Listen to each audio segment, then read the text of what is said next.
Hello everyone, welcome to study desire. हम कर रहे हैं चैप्टर कंट्रोल एंड कोऑर्डिनेशन। तो जिसमें हमने ऑलरेडी हम स्टार्ट कर चुके थे ब्रेन। ब्रेन में हमने पहले कवर कर लिया है फोर ब्रेन को। अब हम आज के इसमें पढ़ेंगे मिड ब्रेन, और साथ ही साथ में आज ही के हम वीडियो में कवर कर लेंगे हाइंड ब्रेन को। तो हम स्टार्ट करते हैं फोर ब्रेन से। फोर ब्रेन के बारे में हम ऑलरेडी डिस्कस कर चुके हैं, और जो बेसिक बातें हैं ब्रेन के बारे में हम वो भी डिस्कस कर चुके हैं। ठीक है, तो हमने ब्रेन के बारे में देखा था कि जो अलग अलग फोर पार्ट्स होते हैं फोर ब्रेन के ही। तो फोर ब्रेन के जो फोर पार्ट्स है, जैसे कि हमने बात की थी फ्रंटल लोब की, फिर पैराइटल लोब, टेम्पोरल लोब और ऑसिपिटल लोब की भी बात की थी।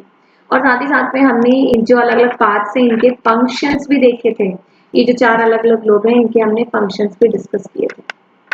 अब हम नेक्स्ट, और हमने साथ में साथ ब्रेन में क्या देखा, फोर ब्रेन में इसके जो पार्ट है डायनसेफेलॉन हो गया। ओके, और इसी में हमने हाइपोथैलेमस और जो हमने वेंट्रिकल्स होते हैं ये भी हमने डिस्कस किए थे। अब हम आज के इस वीडियो में कवर करेंगे मिड ब्रेन को। सो हम मिड ब्रेन में हम डिस्कस करेंगे जो पार्ट्स होते हैं ब्रेन मिड ब्रेन के, और साथ में फिर हाइंड ब्रेन की भी बात करेंगे। सो let us start with mid brain. Mid brain से बात करते हैं। जब हम बात कर रहे हैं मिड ब्रेन की, तो हम यहाँ पे बोल सकते हैं कि ये जो मिड ब्रेन है like it is like two parts, it has two parts. तो पहला हम लिखेंगे यहाँ पे सेरिब्रल पेडंकल। पहला पार्ट क्या है यहाँ पे, late us write over here cerebral peduncle. और दूसरा पार्ट कौन सा होता है इसका, जिसको हम बोलते हैं कॉर्पोरा क्वाड्रिजेमिना, जिसको ऑप्टिक लोब भी बोलते हैं। तो हम यहाँ पे लिखेंगे corpora, let's write over here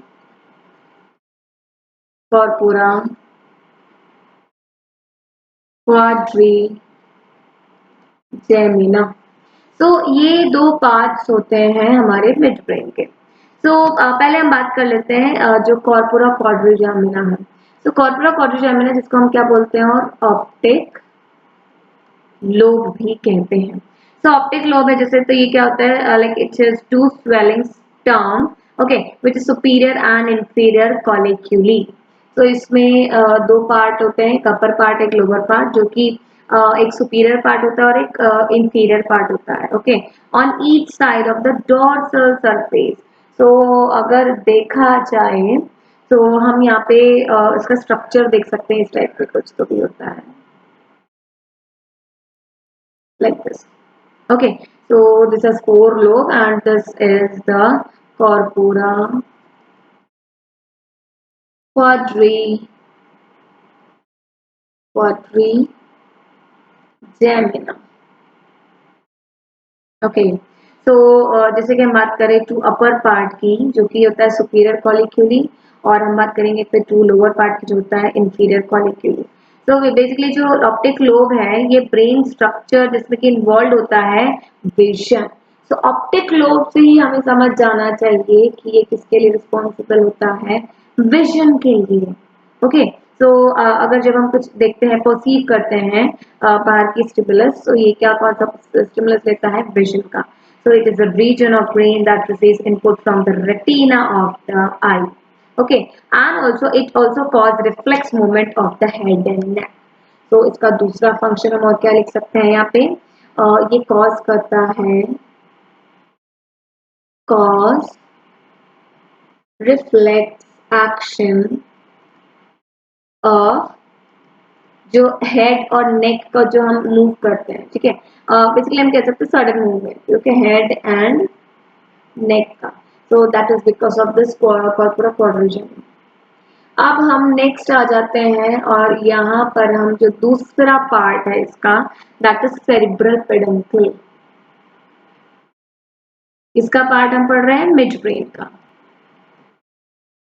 cerebral peduncle. Okay, cerebral peduncle जो कि पार्ट है मिड ब्रेन का, ये कनेक्ट करता है हाइंड ब्रेन को फोर ब्रेन के साथ। So we'll write connect it,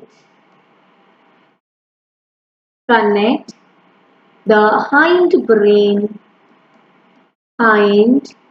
brain with the forebrain, with the forebrain. तो जैसा कि हमने पहले पढ़ा था कि जो तीन पार्ट्स होते हैं, फोर ब्रेन, मिड ब्रेन और हाइंड ब्रेन। तो मिड ब्रेन के अंदर सेरेब्रल पेडिकल होता है जो कि कनेक्ट करता है दूसरे दो पार्ट्स को। ओके, अभी जो स्ट्रक्चर होता है ना, ये like it is at the either side of the mid brain. ठीक है, सेरेब्रल पेडिकल मिड ब्रेन के दोनों साइड में होता है, which arise from the front of the pons. Okay, so it arise from front of the pons. अब मैं आपको इसका स्ट्रक्चर भी दिखा देती हूँ। तो यहाँ पे आप देख सकते हैं ये डायग्राम है ब्रेन का। ओके, सबसे पहले ऊपर में जो हमने बात की थी फोर ब्रेन की, इसके बाद में जो नीचे का पार्ट है ये हाइंड ब्रेन होता है, और जो बीच का पोर्शन दिख रहा है ये है मिड ब्रेन। ओके, तो हम कह सकते हैं कि कनेक्ट कर रहा है फोर ब्रेन को हाइंड ब्रेन के साथ। तो यहाँ तक हमने डिस्कस कर लिया है जो मिड ब्रेन के पास। ओके, अब हम चलते हैं और अब हम नीचे डिस्कस करेंगे जो कि हमारा नेक्स्ट पार्ट है, and that is the hind brain. Okay, अब हम हाइंड ब्रेन को डिस्कस करेंगे। तो will be writing over here hind brain, hind brain की बात करेंगे। तो हाइंड ब्रेन के तीन पार्ट्स होंगे, हम यहाँ लिख लेते हैं। सेरिबेलम, दूसरा पार्ट होता है इसका पॉन्स, और तीसरा पार्ट होता है मेडुला ऑब्लोंगाटा। तो ये तीन पार्ट्स होते हैं इसके। ठीक है, इसका भी मैं आपको डायग्राम दिखाऊंगी, लेकिन पहले हम क्या करेंगे, इसको डिस्कस कर लेते हैं इसके पार्ट्स को। तो सबसे पहले हम डिस्कस करेंगे सेरिबेलम। सेरिबेलम को हम और क्या बोलते हैं, लिटिल ब्रेन, क्योंकि ये अलग से ही पार्ट दिखता है ब्रेन में। जब हम ब्रेन का डायग्राम देखते हैं तो इसका अलग ही पीछे से एक पार्ट दिखता है। ठीक है, तो ये फॉर्म करता है अबाउट 1/8 ऑफ द ब्रेन मास। तो पहला पॉइंट लिखेंगे हम, it forms about 1/8 of the brain mass. Okay, और ये कहाँ होता है, ये ब्रेन के पीछे पार्ट में होता है, इसलिए हम उसको बोलते हैं posterior. So let's write next. It lies below the posterior portion of the cerebral hemisphere. Below the posterior portion of the cerebral hemisphere. Okay, और मेडुला के ऊपर होता है वैसे। अभी जो सेरिबेलम होता है ना, like it is solid mass and it is a branching like tree. तो हमने यहाँ पे क्या लिखेंगे, इट सीम्स दैट स्ट्रक्चर देखते तो हो सकता है ब्रांचिंग लाइक ट्रीज है। Okay, it has branching like trees, जैसे ट्रीज में ब्रांच कैसे होते हैं वैसा ही दिखता है। ओके, जिसको बोलते हैं आर्बोरेटे, आर्बोरेटे। तो हम यहाँ पे लिखेंगे आर्बोरेटे। ओके, जिसका मतलब क्या होता है, द ट्री ऑफ लाइफ, इसे कहते हैं the tree of life, and like it is surrounded by a sheet of a grey matter. Okay, अब बेसिकली इसका जो होता है, ये क्या होता है मेन फंक्शन, अगर हम बात कर रहे हैं इसकी, तो हम कहेंगे बेसिकली इसका मेन फंक्शन हम ये बोलते हैं कि जो बैलेंसिंग होता है, ठीक है, उसमें हेल्प करता है, बैलेंसिंग ऑफ बॉडी, बैलेंसिंग। तो इसका ये क्या होता है, ये फंक्शन। अभी हम इसके बारे में और पढ़ेंगे। ओके, तो यहाँ तक हमने डिस्कस किया है सेरिबेलम को। सेरिबेलम का हमने स्ट्रक्चर देखा। Okay, Now, like it is separated from the overlying cerebrum also, okay, and like it is separated by a layer of leathery dura matter, okay. और ये जो cerebellum होता है ना, ये contain करता है बहुत ज़्यादा neurons than the total neurons which is present in the brain. Okay, तो यहाँ तक अभी हमने बात की सेरिबेलम की। अब जैसा कि हम बोल रहे थे सेरिबेलम के बारे में, जो हमने उसका फंक्शन डिस्कस कर रहे थे, तो फंक्शन में हमने इसमें देखा था, हमने अभी जो अब बात करा इसका फंक्शन हमने क्या बोला, बैलेंसिंग में, ठीक है। So like if we are standing, और अगर हम जो इरेक्ट स्टैंड है, okay, so that is just because of this cerebellum. So basically cerebellum, it coordinates the muscular activity and it also maintains the equilibrium of the body. Okay everyone. So now let us write over here that it coordinates the, its function हम क्या लिखेंगे, it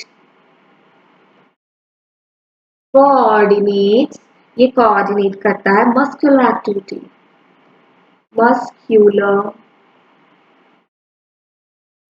activity, okay, and also it maintains equilibrium of the body. It maintains equilibrium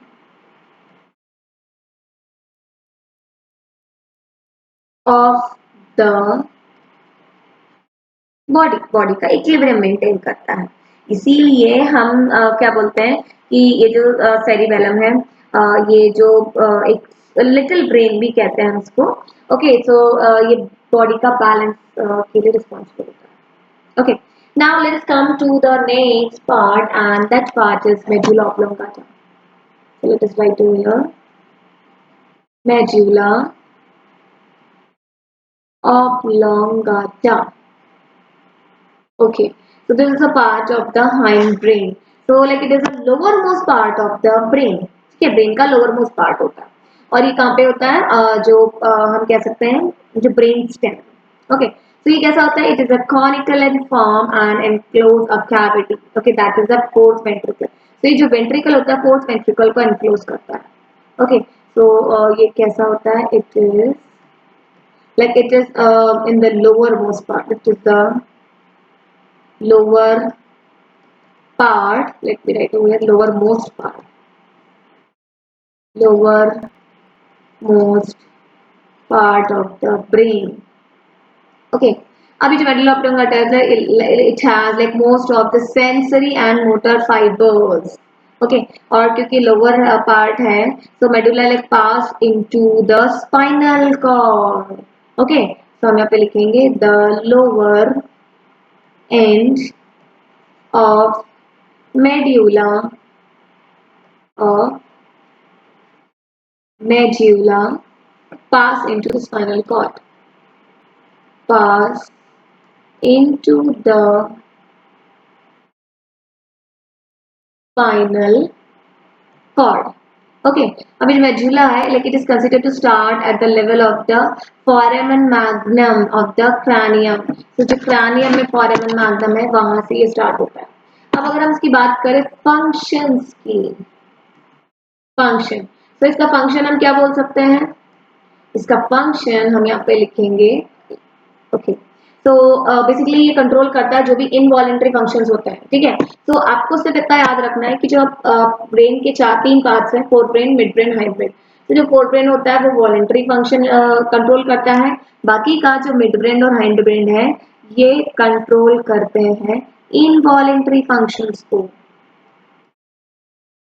involuntary functions को control करते हैं ये, ठीक है। तो इनवॉलेंट्री फंक्शंस बहुत सारे होते हैं, जैसे लाइक कार्डियक सेंटर, ठीक है। तो कैसा हो सकता है, जैसे मान लो ये हार्ट बीट, ओके। फिर हम बोल सकते हैं रेस्पिरेटरी सेंटर, मतलब ब्रीदिंग। फिर और भी जैसे कि सलाइवा प्रोड्यूस हो रहा है ना, तो सलाइवा, जैसे हम बोल सकते हैं सलाइवरी सेंटर, एक्सेट्रा एक्सेट्रा। तो जो भी इनवॉलेंट्री फंक्शंस हैं वो कंट्रोल करता है। अब इनवॉलेंट्री फंक्शंस बताओ, और भी बोल सकते हैं, जैसे coughing, this is not voluntary, okay. और क्या हो सकता है? Sneezing, sneezing also involuntary, vomiting, और क्या हो सकता है? Blood pressure, blood pressure, swelling of the food, peristalsis, that is peristalsis, etc. तो यहाँ तक अभी हमने बात करी मेडुला ऑब्लोंगाटा की, ठीक है। तो हमने बात डिस्कस किया यहाँ पे मेडुला ऑब्लोंगाटा का फंक्शन।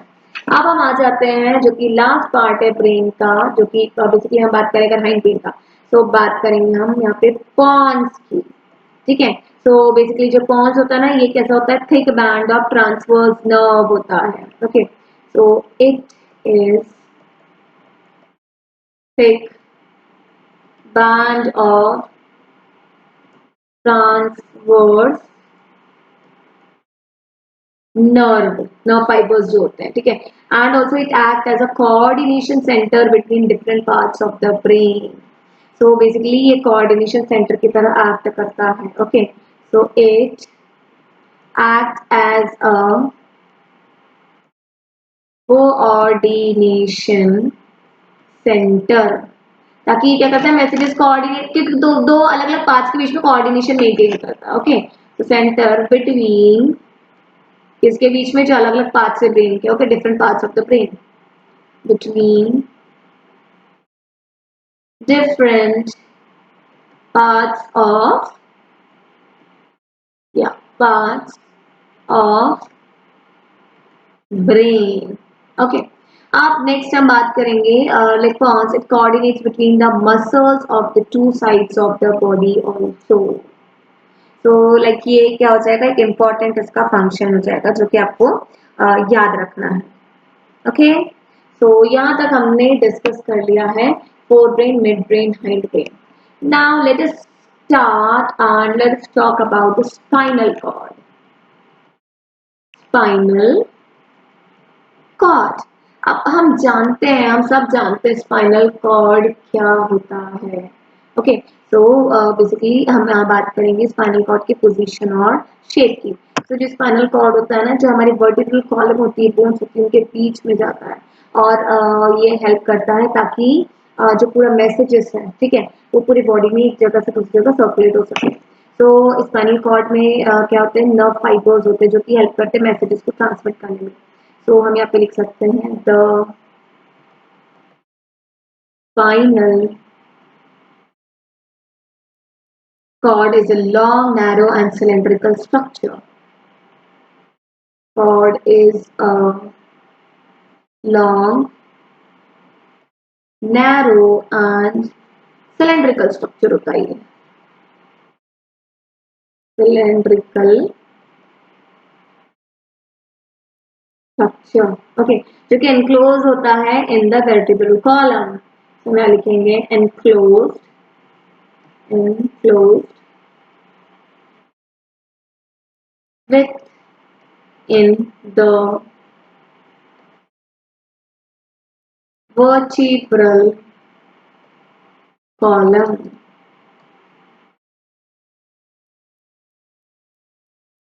vertebral column में enclosed होता है, okay। With like it begins in continuation with the medulla oblongata। तो medulla oblongata के continuation में ही ये चलता है, okay। तो इसलिए हम बोलते हैं जो brain stem है ना, it extends, okay, basically it extends। तो जो brain stem होता है extends from brain stem, brain stem, okay। And also like it is also surrounded by meninges, ठीक है, ताकि ये जो लेयर क्या होती है? कवर करती है और इसको प्रोटेक्ट करती है। Now like the length of the spinal cord is the length of spinal cord, वो कितनी होती है? 42 से लेके 45 सेंटीमीटर्स तक होती है, ओके। तो यू विल राइट 45 सेंटीमीटर। और basically 31 pair of spinal nerves होते हैं जो कि अराइज होते हैं स्पाइनल कॉर्ड से। 31 pairs of spinal nerves arise from the spinal cord, arise from the spinal cord, जो कि स्पाइनल कॉर्ड से अराइज होती हैं। तो और अगर हम इसका फंक्शन की बात करें तो बेसिकली इट कंट्रोल्स ये कंट्रोल करती है जो रिफ्लेक्स एक्शन होता है, रिफ्लेक्स एक्शन को कंट्रोल करती है, ठीक है। और ये करती कंडक्ट करती है impulse to and from the brain. तो अभी हम इतना समझ रहे हैं, फिर मैं आपको डायग्राम से भी और समझाऊंगी। Conduct impulse to and from the brain. Okay, so suppose wait, I will write here. Yeah, suppose मान लीजिए ये जो है ऊपर ब्रेन, ओके, और now this is the brain stem. तो ब्रेन स्टेम के कॉन्टिन्यूएशन में ये चलता है स्पाइनल कॉर्ड लाइक दिस। और ये कहाँ होता है, किसके अंदर होता है, वर्टिब्रल कॉलम के अंदर होता है। ओके, ये भी हमने देखा 31 पेयर्स होते हैं। अब इससे जो अराइज होते हैं ना, सारी नर्व फाइबर्स अराइज होती हैं, ठीक है, और ये पूरे बॉडी में फैली होती है लाइक दिस। अभी मैं आपको उसका डायग्राम भी दिखाऊंगी, ठीक है। तो इसमें अभी हम और देखेंगे। एक होता है लाइक जो नर्वस सिस्टम हम पढ़ेंगे। अब हम नेक्स्ट स्टार्ट करेंगे नर्वस सिस्टम। तो नर्वस सिस्टम में हम देखेंगे दो टाइप के नर्वस सिस्टम होते हैं। एक होता है सेंट्रल नर्वस सिस्टम और एक होता है peripheral nervous system. So let's write to here जो सेंट्रल नर्वस सिस्टम मैं लिख लेती हूँ पहले, नर्वस सिस्टम। ओके, तो एक होता है जो कि होता है सेंट्रल नर्वस सिस्टम। तो हम यहाँ पे लिखेंगे सेंट्रल नर्वस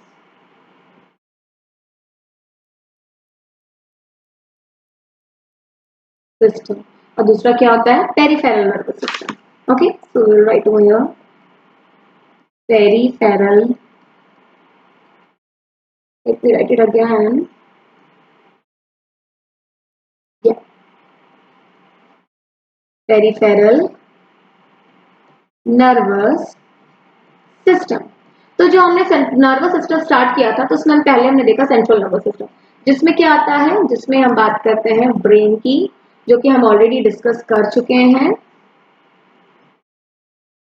ओके, और दूसरा आता है जो कि बेसिकली हम सेंट्रल नर्वस सिस्टम में क्या डिस्कस करते हैं, ब्रेन। ओके, और जो कि ब्रेन स्टेम होता है, क्या होता है, ब्रेन स्टेम। तो यहाँ पे लिख भी देते हैं brain, let me right it again, brain stem. Okay, तो ये पार्ट हम अभी तक ऑलरेडी डिस्कस कर चुके हैं। मतलब अभी तक हमने क्या पढ़ लिया है, जो नर्वस सिस्टम में सेंट्रल नर्वस सिस्टम, बेसिकली हम इसको क्या बोलेंगे, स्पाइनल कॉर्ड लिखेंगे हम यहाँ पे। Okay, so let us write over here spinal cord। क्या होता है ये, स्पाइनल कॉर्ड। तो नर्वस सिस्टम में जो पहला होता है सेंट्रल नर्वस सिस्टम, उसमें आता है ये ब्रेन और ये स्पाइनल कॉर्ड। ओके, और जो दूसरा होता है वो होता है पेरिफेरल नर्वस सिस्टम। तो पेरिफेरल नर्वस सिस्टम में हम बोलेंगे कि ये जो सारी पेरिफेरी की तरफ जा रही है ना नर्व फाइबर्स, ये आती है। तो हम इसमें क्या पढ़ते हैं, ऑटोनॉमिक नर्वस सिस्टम पढ़ते हैं, और हम पढ़ते हैं जो वॉलेंट्री नर्वस सिस्टम। तो अभी तक हमने सेंट्रल नर्वस सिस्टम कंप्लीट कर लिया है। अब हम बात करने वाले हैं पेरिफेरल नर्वस सिस्टम की। So let us move to the next page and let us discuss about the peripheral nervous system. Yes, अब हम डिस्कस करेंगे पेरिफेरल नर्वस सिस्टम को। So in this peripheral nervous system, like it connects central nervous system with different part of the body. तो जैसा कि मैंने आपको बताया कि जो नर्व फाइबर्स निकली होती हैं कहाँ से, जो स्पाइनल कॉर्ड से। ओके, तो ये क्या करता है, ये कनेक्ट करता है, connects the CNS जो कि सेंट्रल नर्वस सिस्टम है, also कनेक्ट करती है किससे, with different body parts।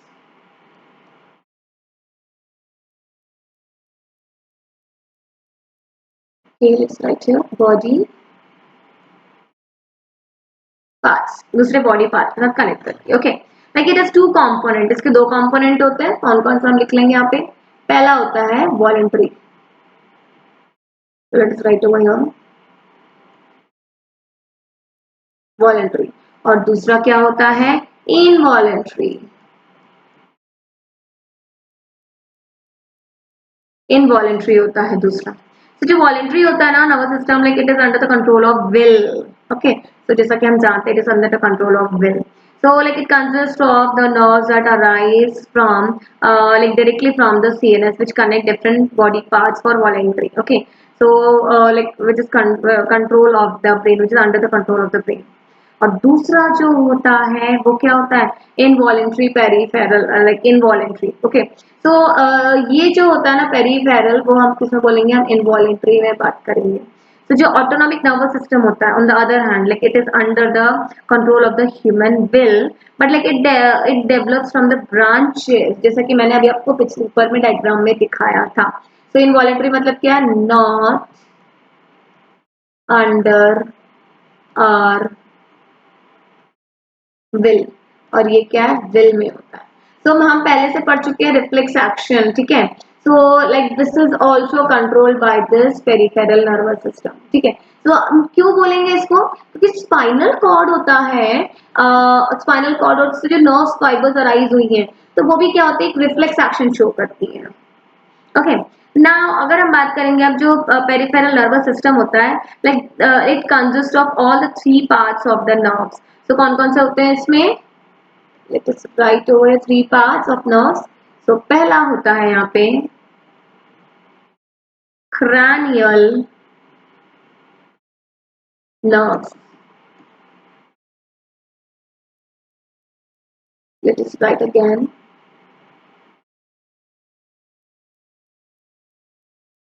Nerves. ठीक है, दूसरा होता है spinal nerves. Sorry second, spinal nerves. और तीसरा होता है जो कि विसरल नर्व्स होता है. Visceral, VISCE. Yes. Let me write it again. ये ठीक से नहीं दिख रहा है. Yeah.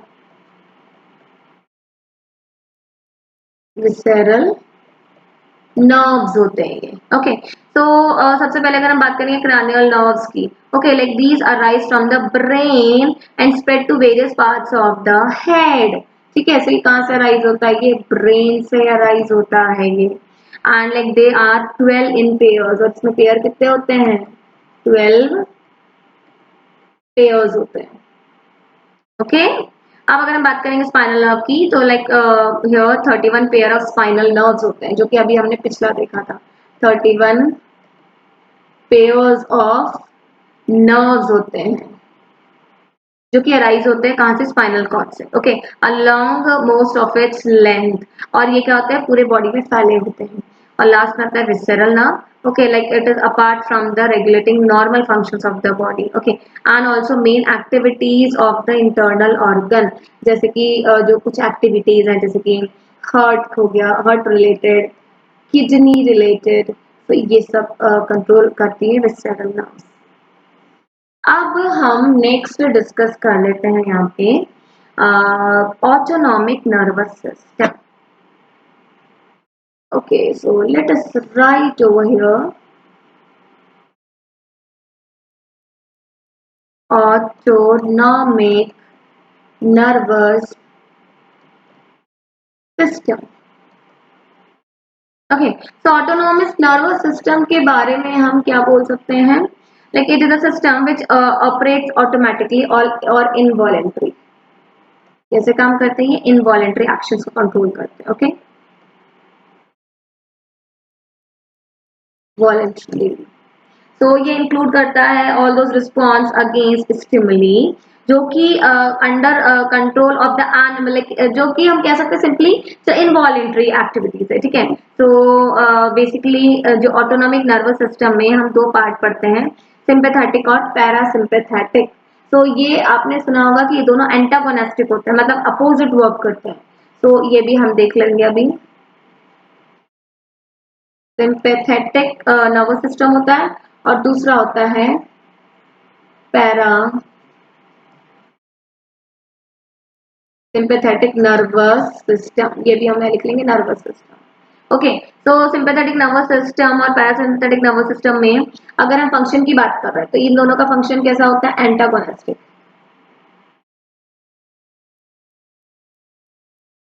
ओके, तो अगर मान लीजिए मैं यहाँ पे एक साइड लिख दूंगी, यहाँ पे हम लिख लेते हैं सिंपैथेटिक, या फिर मैं शॉर्ट फॉर्म यूज कर लेती हूँ। ओके, तो सिंपैथेटिक नर्वस सिस्टम और पैरासिम्पैथेटिक नर्वस सिस्टम। ठीक है, इसको हम अगर ऐसे डिवाइड कर लेंगे तो सिंपैथेटिक नर्वस सिस्टम में अगर मैं बात करूँ जो एंटागोनिस्टिक है, तो सिंपैथेटिक नर्वस सिस्टम में अगर हार्ट बीट की हम बात कर रहे हैं। ओके, तो बेसिकली ये क्या करता है? Increase contraction and rate of heart beat. Okay, तो जो हार्ट बीट है ये इंक्रीज होता है और यहाँ पे हार्ट बीट डिक्रीज होता है। ब्लड प्रेशर की अगर ब्लड वेसल्स की हम बात करें तो ये कॉन्स्ट्रक्शन होता है ब्लड वेसल में, और वहीं पे पैरासिम्पैथेटिक में जो डायलेक्शन होता है ब्लड वेसल में। आइस की बात करें तो ये प्यूपिल जो होता है ना वो डायलेट होता है, डायलेट्स प्यूपिल। और वहीं पर ये जो होता है पैरासिम्पैथेटिक नर्वस सिस्टम में, like it is responsible for the constriction of the प्यूपिल, इसीलिए हम इसको बोलते हैं एंटागोनिस्टिक वर्क कर रहा है। Okay, constrict प्यूपिल। मैं और भी एग्जांपल्स का बता देती हूँ, जैसे कि मान लीजिए सलाइवरी ग्लैंड है, तो ये इनहिबिट करता है सिक्रीशन ऑफ सलाइवा को, इनहिबिट सिक्रीशन ऑफ सलाइवा। वहीं पर ये क्या करता है? स्टिमुलेट करता है secretion of saliva, stimulate secretion of saliva. तो यहाँ तक हमने डिस्कस किया है जो कि जो ऑटोनॉमिक नर्वस सिस्टम। ओके, चलिए अब हम लास्ट इसमें जैसे कि हमने प्रोटेक्टिव लेयर्स के बारे में भी बात कर चुके थे हम, जो कि 3 लेयर्स होते हैं। ठीक है, और एक सेरिब्रोस्पाइनल फ्लूइड भी होता है। I think you all might be knowing about this, that is cerebrospinal fluid. Cerebrospinal fluid कैसा होता है? It is like clear and colourless और स्लाइटली अल्कलाइन फ्लूइड होता है, एल्कलाइन, स्लाइटली अल्कलाइन होता है। ओके, फ्लूइड होता है and like it is present in the ventricles of the brain. ये कहाँ प्रेजेंट होता है? प्रेजेंट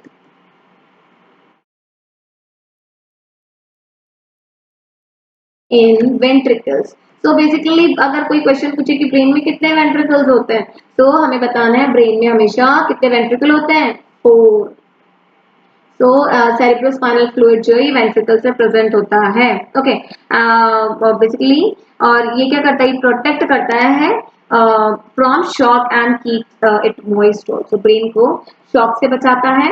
तो protect brain from shock and keep it moist, और ये मॉइस्ट रखने में भी हेल्प करता है। तो आज के इस वीडियो में हमने बात करी है जो कि हम नर्वस सिस्टम हमने जो स्टार्ट किया था। ठीक है, तो हमने ब्रेन के बारे में डिस्कस कर रहे थे हम। तो ब्रेन के बारे में हम पिछले जो मेरे वीडियो में हमने देखा था, जो फोर ब्रेन के बारे में हमने पढ़ा था। आज के इस वीडियो में हमने मिड ब्रेन और हाइंड ब्रेन कवर कर लिया है, और साथ ही साथ में हमने स्पाइनल कॉर्ड को भी डिस्कस किया। तो बेसिकली हमने क्या देखा? Nervous system. तो नर्वस सिस्टम में हमने देखा 2 पार्ट्स होते हैं। पहला पार्ट क्या होता है?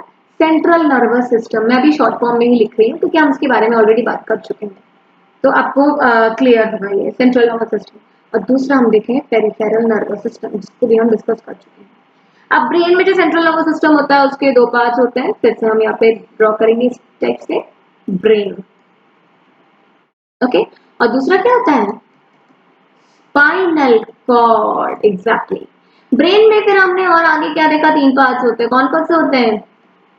फोर ब्रेन, रिकॉल कीजिए मेरे साथ में सब, ठीक है। दूसरा होता है मिड ब्रेन, इन सबका हम फंक्शंस पढ़ चुके हैं, ठीक है, इसके बारे में हम पढ़ चुके हैं। और हाइंड ब्रेन, हाइंड ब्रेन होता है, और हमने स्पाइनल कॉर्ड के बारे में पढ़ा है।